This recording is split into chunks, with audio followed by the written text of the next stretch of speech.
ओम शांति। आज 17 सितंबर 2024 बाबा के महावाक्य है, मीठे बच्चे, यह राज सभी को सुनाओ कि आबू सबसे बड़ा तीर्थ है। स्वयं भगवान ने यहाँ से सबकी सदगति की है। प्रश्न है, कौन सी एक बात मनुष्य अगर समझ जाए तो यहाँ भीड़ लग जाएगी? उत्तर है, मुख्य बात समझ ले कि बाप ने जो राजयोग सिखाया था वह अभी फिर से सिखा रहे हैं। वह सर्वव्यापी नहीं है। बाप इस समय आबू में आकर विश्व में शांति स्थापन कर रहे हैं। उसका जड़ यादगार दिलवाड़ा मंदिर भी है। आदिदेव यहाँ चैतन्य में बैठे हैं। यह चैतन्य दिलवाड़ा मंदिर है। यह बात समझ ले तो आबू की महिमा हो जाए और यहाँ भीड़ लग जाए। आबू का नाम बाला हो गया तो यहाँ बहुत आएंगे। ओम शांति। बच्चों को योग सिखाया और सब जगह सब आप ही सीखते हैं। सिखलाने वाला बाप नहीं होता, एक दो को आप ही सिखलाते हैं। यहाँ तो बाप बैठ सिखलाते हैं बच्चों को। रात दिन का फर्क है। वहाँ तो बहुत मित्र संबंधी आदि याद आते रहते हैं। इतना याद नहीं कर सकते हैं, इसलिए देही अभिमानी बहुत मुश्किल बनते हैं।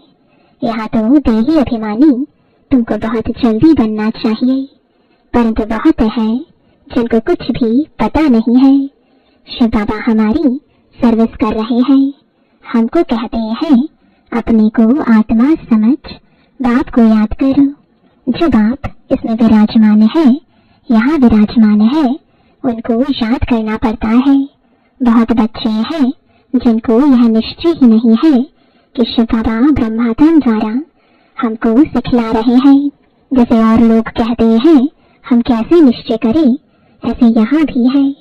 अगर पूरा निश्चय होता तो बहुत प्यार से बाप को याद करते करते अपने में बल भरते, बहुत सर्विस करते, क्योंकि सारे विश्व को पावन बनाना है ना। योग में भी कमी है तो ज्ञान में भी कमी है। सुनते तो हैं परंतु धारणा नहीं होती है। धारणा अगर हो तो फिर औरों को भी धारणा करावे। बाबा ने समझाया था, वे लोग कॉन्फ्रेंस आदि करते रहते हैं, विश्व में शांति चाहते हैं, परंतु विश्व में शांति कब थी, किस प्रकार हुई थी, वह कुछ भी नहीं जानते। किस प्रकार की शांति थी वही चाहिए ना। यह तो तुम बच्चे ही जानते हो। विश्व में सुख शांति की स्थापना अब हो रही है। बाप आया हुआ है। कैसे यह दिलवाड़ा मंदिर है, आदिदेव भी है और ऊपर में विश्व में शांति का नजारा भी है। कहाँ भी कॉन्फ्रेंस आदि में तुमको बुलाते हैं तो तुम पूछो विश्व में शांति किस प्रकार की चाहिए। इन लक्ष्मी नारायण के राज्य में विश्व में शांति थी। वह तो दिलवाड़ा मंदिर में पूरा यादगार है। विश्व में शांति का सैंपल तो चाहिए ना। लक्ष्मी नारायण के चित्र से भी समझते नहीं है, पत्थर बुद्धि है ना, तो उन्हों को बताना चाहिए कि हम बता सकते हैं विश्व में शांति का सैंपल। एक तो यह लक्ष्मी नारायण है और फिर इन्हों की राजधानी भी देखना चाहते हो तो वह भी दिलवाड़ा मंदिर में चल कर देखो। मॉडल ही दिखाया जाएगा ना। वह चलकर आबू में देखो। मंदिर बनाने वाले खुद नहीं जानते हैं, जिन्होंने ही बैठ यह यादगार बनाया है, जिसका दिलवाड़ा मंदिर नाम रख दिया है। आदिदेव को भी बिठाया है, ऊपर में स्वर्ग भी दिखाया है। जैसे वह जड़ है वैसे तुम हो चैतन्य। इनको चैतन्य दिलवाड़ा नाम रख सकते हैं, परंतु पता नहीं कितनी भीड़ हो जाए, मनुष्य ही मूझ जाए। यह फिर क्या है, समझाने में बड़ी मेहनत लगती है। बहुत बच्चे भी नहीं समझते हैं। भर दर पर पास में बैठे हैं, समझते कुछ भी नहीं। प्रदर्शनी में अनेक प्रकार के मनुष्य जाते हैं। ढेर मत पंथ है, वैष्णव धर्म वाले भी है। वैष्णव धर्म का अर्थ ही नहीं समझते हैं। श्री कृष्ण की बादशाही कहाँ है, जानते ही नहीं। श्री कृष्ण की राजाई को भी स्वर्ग वैकुंठ कहा जाता है। बाबा ने कहा था जहाँ बुलावा हो वहाँ जाकर तुम समझाओ विश्व में शांति कब थी। यह आबू सबसे ऊंच तीर्थ है, क्योंकि यहाँ बाप विश्व की सदगति कर रहे हैं। आबू पहाड़ी पर उनका सैंपल देखना हो तो चलकर दलवाड़ा मंदिर देखो। विश्व में शांति कैसे स्थापन की थी उनका सैंपल है। सुनकर बहुत खुश होंगे, जाने लोग भी खुश होंगे। तुम कहेंगे यह प्रजापिता ब्रह्मा हमारा बाप है आदिदेव। तुम समझाते हो फिर भी समझते नहीं है। कहते हैं ब्रह्मा कुमारियां पता नहीं क्या कहती है। तो अब तुम बच्चों को आबू की बहुत ऊंची महिमा करके समझाना चाहिए। आबू है बड़े से बड़ा तीर्थ। बॉम्बे में भी समझा सकते हो। आबू पहाड़ बड़े से बड़ा तीर्थ है, क्योंकि परम पिता परमात्मा ने आबू में आकर स्वर्ग की स्थापना की है। कैसे स्वर्ग की रचना रची है, वह स्वर्ग का और आदिदेव का मॉडल सब आबू में है, जिसको कोई भी मनुष्य समझते नहीं। अब हम जानते हैं, तुम नहीं जानते हो, इसलिए हम तुमको समझाते हैं। पहले तो तुम पूछो कि विश्व में शांति किस प्रकार चाहते हो। कभी देखा है विश्व में शांति तो इनके यानी लक्ष्मी नारायण के राज्य में थी। एक ही आदि सनातन देवी देवता धर्म था। इनकी डिनाइस्टी का राज्य था। चलो तो इन्हों की राजधानी का मॉडल आबू में तुमको दिखाई। यह तो है ही पुरानी पतित दुनिया। नई दुनिया तो नहीं कहेंगे ना। नई दुनिया का मॉडल तो यहाँ है। नई दुनिया अब स्थापन हो रही है। तुम जानते हो तब बतलाते हो। सभी नहीं जानते हैं, न बतलाते हैं, न समझ नहीं आता है। बात है बहुत सहज। ऊपर में स्वर्ग की राजधानी खड़ी है, नीचे आदिदेव बैठा है, जिसको एडम भी कहते हैं। वह है ग्रेट ग्रेट ग्रैंडफादर। ऐसी तुम महिमा सुनाएंगे तो सुनकर खुश होंगे। है भी बरोबर एक्यूरेट। कहो तुम श्री कृष्ण की महिमा करते हो, परंतु तुम जानते तो कुछ नहीं हो। श्री कृष्ण तो वैकुंठ का महाराजा, विश्व का मालिक था। उसका तुम मॉडल देखना चाहते हो तो चलो आबू में तुमको वैकुंठ का मॉडल दिखलाएंगे।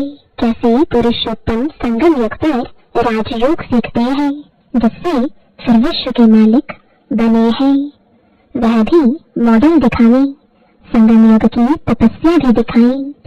प्रैक्टिकल जो हुआ था उसका यादगार दिखाई।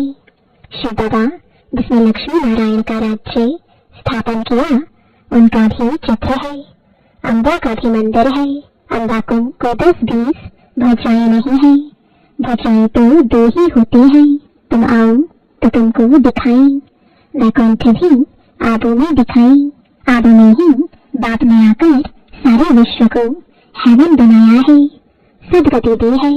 आबू सबसे बड़ा तीर्थ है। सब धर्म वालों की सदगति करने वाला एक ही बाप है। उनका यादगार चलो तो आपको आबू में दिखाई। आबू की तुम बहुत महिमा कर सकते हो। तुमको सब यादगार दिखाई। क्रिश्चियन लोग भी जानना चाहते हैं प्राचीन भारत का राजयोग किसने सिखाया, क्या चीज थी। बोलो चलो आबू में दिखाई। वैकुंठ भी पूरा एक्यूरेट बनाया है।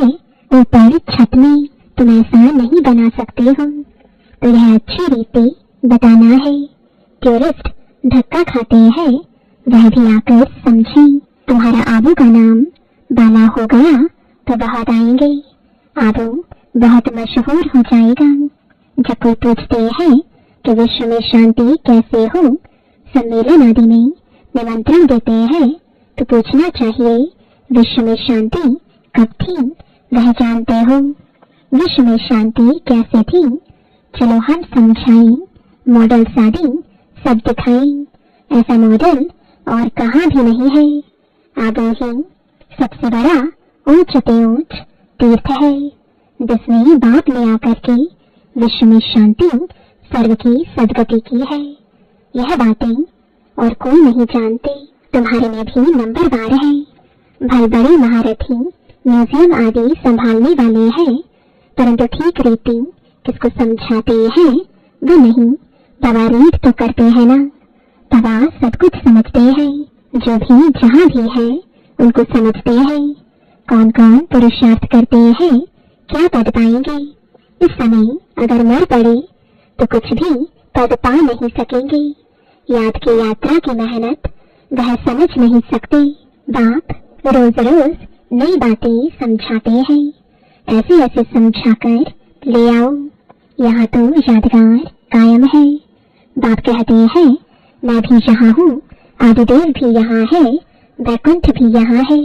आबो की बहुत भारी महिमा हो जाएगी। आबो पता नहीं क्या हो जाएगा। जैसे देखो कुरुक्षेत्र को अच्छा बनाने के लिए करोड़ों रुपया उड़ाते रहते हैं। कितने ढेर मनुष्य जाकर वहाँ इकट्ठे होते हैं। इतनी बदबू गंदगी होती है, बात मत पूछो। कितनी भीड़ होती है। समाचार आया था कि भजन मंडली की एक बस नदी में डूब गई। यह सब दुख है ना। अकाली मृत्यु होती रहती है, वहाँ तो ऐसे कुछ होता ही नहीं। यह सब बातें तुम समझा सकते हो। बातचीत करने वाला बड़ा सेंसिबल चाहिए। बाप ज्ञान का पंप कर रहे हैं, बुद्धि में बिठा रहे हैं। दुनिया थोड़े ही इन बातों को समझती है। वह समझते हैं नई दुनिया का सैर करने जाते हैं। बाप कहते हैं यह दुनिया अब पुरानी गई की गई। वह तो कहते हैं 40,000 वर्ष पड़े हैं। तुम तो बतलाते हो कि सारा कल्प ही 5,000 वर्ष का है। पुरानी दुनिया का तो मौत सामने खड़ा है। इसको कहा जाता है घोर अंधियारा। कुंभकर्ण की नींद में सोए पड़े हैं। कुंभकर्ण आधा कल्प सोता था, आधा कल्प जागता था। तुम कुंभकर्ण थे। यह खेल बड़ा वंडरफुल है। इन बातों को सब थोड़े ही समझ सकते हैं, कई तो ऐसे ही भावना में आ जाते हैं। सुनते हैं यह सब जा रहे हैं तो चल पड़ते हैं। उनको बताते हैं हम शिव बाबा पास जाते हैं। शिव बाबा स्वर्ग की स्थापना कर रहे हैं। उस बेहद के बाप को याद करने से बेहद का वर्षा मिलता है। बस तो वह भी कह देते शिव बाबा हम आपके बच्चे हैं, आपसे वर्षा जरूर लेंगे। बस बेड़ा पार है। भावना का भाड़ा देखो कितना मिलता है। भक्ति मार्ग में तो है अल्पकाल का सुख। यहाँ तुम बच्चे जानते हो बेहद के बाप से बेहद का वर्षा मिलता है। वह तो है भावना का अल्पकाल के सुख का भाड़ा। यहाँ तुमको मिला है 21 जन्मों के लिए भावना का भाड़ा। बाकी साक्षात्कार आदि में कुछ है नहीं। कोई कहते हैं साक्षात्कार हो, तब बाबा समझ जाते हैं कुछ भी समझा नहीं है। साक्षात्कार करना है तो जाकर नाधा भक्ति करो, उससे कुछ मिलता नहीं है। करके दूसरे जन्म में कुछ अच्छा बन पड़ेंगे। अच्छा भक्त होगा तो अच्छा जन्म मिलेगा। यह तो बात ही न्यारी है। यह पुरानी दुनिया बदल रही है। बाप है ही दुनिया बदलने वाला। यादगार खड़ा है ना, बहुत पुराना मंदिर है। कुछ टूटता करता है तो फिर मरम्मत कराते रहते हैं, परंतु वह शोभा तो कम हो ही जाती है। यह तो सब विनाशी चीजें हैं। तो बात समझाते हैं बच्चे एक तो अपने कल्याण के लिए अपने को आत्मा समझ बात को याद करो तो विकर्म विनाश हो। पढ़ाई की बात है। बाकी यह जो मथुरा में मधुबन कुंजवली आदि बैठ बनाया है वह कुछ भी है नहीं, न कोई गोप गोपियों का खेल है। यह समझाने में बड़ी मेहनत करनी पड़ती है। एक एक पॉइंट अच्छी रीति बैठ समझाओ। कॉन्फ्रेंस आदि में भी चाहिए योग वाला। तलवार में जौहर नहीं होगा जिसको तीर लगेगा नहीं। तब बाप भी कहते हैं अभी देरी है, अभी मान लें कि परमात्मा सर्वव्यापी नहीं है तो भीड़ लग जाए, परंतु अभी टाइम नहीं है। एक बात मुख्य समझ जाए कि राजयोग बाप ने सिखाया था, जो समय सिखला रहे हैं, इसके बदले नाम उसका डाल दिया है जो कि अभी सांवरा है। कितनी बड़ी भूल है, इससे ही तुम्हारा बेड़ा डूब गया है। अब बाप समझाते हैं यह पढ़ाई सोर्स ऑफ इनकम है। स्वयं बाप मनुष्य को देवता बनाने के लिए पढ़ाने आते हैं। इसमें पवित्र भी जरूर बनना है, दैवी गुण भी धारण करने हैं। नंबरवार तो होते ही है, जो भी सेंटर्स हैं सब नंबरवार है। यह सारी राजधानी स्थापन हो रही है। मासी का घर थोड़े ही है, बोलो स्वर्ग कहा जाता है सतयुग को, परंतु वहां का राज्य कैसे चलता है, देवताओं का झुंड देखना हो तो चलो आबो। और कोई ऐसी जगह है नहीं जहाँ ऐसे छत में राजाई दिखाई हो। भल अजमेर में स्वर्ग का मॉडल है, परंतु वह और बात है। यहाँ तो आदिदेव भी है ना। सतयुग किसने और कैसे स्थापन किया, यह तो एक्यूरेट यादगार है। अभी हम चैतन्य दलवाड़ा नाम लिख नहीं सकते हैं। जब मनुष्य खुद समझ जाएंगे तो आप ही कहेंगे कि तुम लिखो, अभी नहीं। अभी तो देखो थोड़ी बात में ही क्या कर देते हैं। कोई भी बहुत होते हैं, देह अभिमान है ना। देही अभिमानी तो कोई हो ना सके सिवाय तुम बच्चों के। पुरुषार्थ करना है, ऐसे नहीं कि जो नसीब में होगा। पुरुषार्थी ऐसे नहीं कहेंगे, वह तो पुरुषार्थ करते रहेंगे। फिर जब फेल होते हैं तब कहते हैं तकदीर में जो था। अच्छा, मीठे मीठे सिखिलते बच्चों प्रति माता पिता बाप दादा का याद प्यार और गुड मॉर्निंग। रूहानी बाप की रूहानी बच्चों को नमस्ते, रूहानी बच्चों की रूहानी बाप दादा को गुड मॉर्निंग और नमस्ते। धारणा के लिए मुख्य सार है, पहला, देही अभिमानी बनने का पूरा पूरा पुरुषार्थ करना है। ऐसे कभी नहीं सोचना है कि जो नसीब में होगा। सेंसिबल बनना है। दूसरा, ज्ञान सुनकर उसे स्वरूप में लाना है। ज्ञान का जौहर धारण कर फिर सेवा करनी है। सबको आबो महान तीर्थ की महिमा सुनानी है। वरदान है, एक बाबा शब्द की स्मृति से याद और सेवा में रहने वाले सच्चे योगी, सच्चे सेवाधारी भव। आप बच्चे मुख से व मन से बार बार बाबा शब्द कहते हो। बच्चे हो तो बाबा शब्द याद आना यह सोचना ही योग है।